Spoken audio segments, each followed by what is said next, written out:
Right, so there you go. That's what happened in the PSL. Now, the Springbok squad for the British and Irish Lions tour is set to be announced tonight. It's going to happen at 6:30. It'll be a landmark occasion. It's the first time the Boks will have been back in business since they won the World Cup in November 2019. They'll be up against Warren Gatland and Alun Jones, coach and captain of the British and Irish Lions. For more on what we might expect, I'm joined by Thando Mxoli, SABC news producer, and we're also joined by SABC Sports Arena on OpenView, channel 124. Alliance Tour. Thando, what can we expect? I'm assuming there's not going to be any curveballs thrown. I don't think enough players have played enough rugby to make an impression. There hasn't been any rugby played.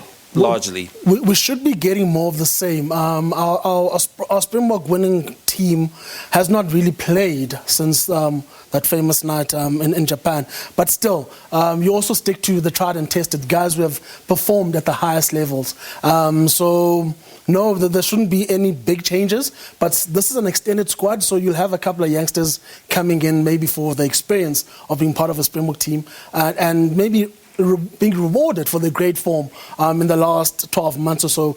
I understand that COVID has impacted our rugby season quite a lot, but players like Wandile Samelane, Apelele Fasi, those guys have performed reasonably well. Despite not having the age behind them, they've shown on the rugby field that they've got the talent to play at that level. Unprecedented times. Boks haven't been in action at all for about 19 months. However, they have been speaking about how they won the World Cup. And Rassie was well documented as breaking down every little bit of it. Now, I can't think that the Lions didn't pay close attention to that. So he must be coming up with a curveball because he can't put that plan for the World Cup into practice against the Lions. Look, he also has a lot of knowledge on a lot of the players that are playing for the Lions. Rassie has coached in the area. Both him and Jacques they know the top players in the area, having coached Munster. And for me, I just believe that they have enough knowledge on the opponents, and they are wily old coaches who are always adaptable. Since their days at the Cheetahs, they've always shown that they're very adaptable coaches who always have a new trick up their sleeve. Absolutely. But he honed and he perfected a Springbok team that's largely, obviously, they haven't had to defend their title at all.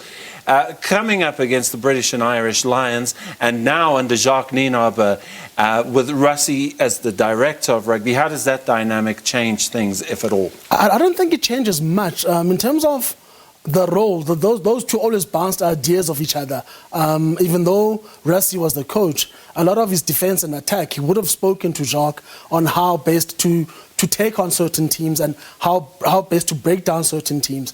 In terms of structure, they would have worked on the structures as a team. So still, it's more of the same. But also, Rassie is a very, very wise old coach.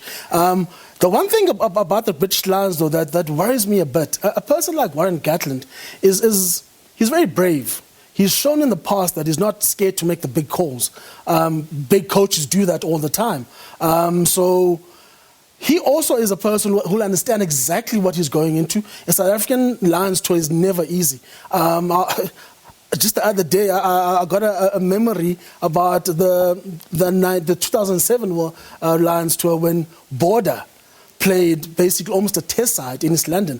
Very wet is Buffalo Park, and they actually drew them very close. And that's the nature of a Lions tour to any country, whether it's New Zealand, whether it's Australia. It's those midweek games that test you the most. That's where people also make a case for the test team. So a guy like Warren Gatland does not ignore those signs. He'll sit and he'll watch and he'll prepare very well. Yes, he's not had the best of time with the Chiefs, but I still say this was the one big focus for him. The Lions tour, it's his second or third tour as coach, so he knows what it takes to be successful on a Lions tour, especially the difficult ones.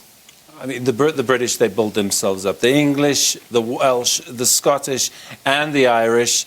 They know what's at stake when it comes to a Lions tour. And for a lot of the players, this is the pinnacle of their career.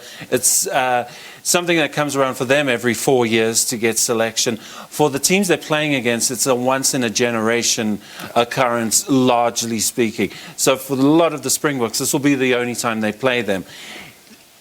In 1997, that Springbok team wasn't really prepared for the Lions. 2009 was a completely different story. Are we up to speed on World Rugby happenings that we know how much they hold this tour so that we can face them? I think we are. We're a lot more prepared than the 1997 team. The one thing about that 1997 tour that always stuck in my mind, pretty rugby does not always help. Karel du Plessis' team scored all the tries, but they missed all the kicks. It's a tour that they should have won comfortably, but the basics is what won the Lions. Their defense was resolute. They broke down, and every person that they gave the jersey to played with a certain demeanor about him. He played with a certain attitude. The jersey meant a lot more. That jersey divided all differences the countries might have had. The four nations did not matter. What mattered at that moment was that red jersey, and everyone that put it on played to another level. And they also had an inspirational leader in Martin Johnson in 1997. But that's the key with Alun Jones as well. A very well-travelled rugby player, a player who succeeded on many fronts. Those are things that we can't ignore. Yes, they might not be as mobile as the Springboks might play, but still, we cannot ignore the dangers and the experience that this Lions team brings to the party. I mean, in a sense, it's a bit weird because South Africa was gearing up to start its Northern Hemisphere adventure.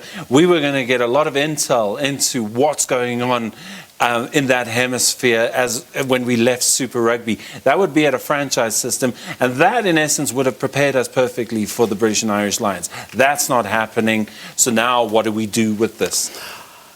For me, I always look at the Springboks. Thando, I'm going to interrupt you there because I see the Springbok coach Jacques Nienaber is on air. Let's have a listen and see what's going on.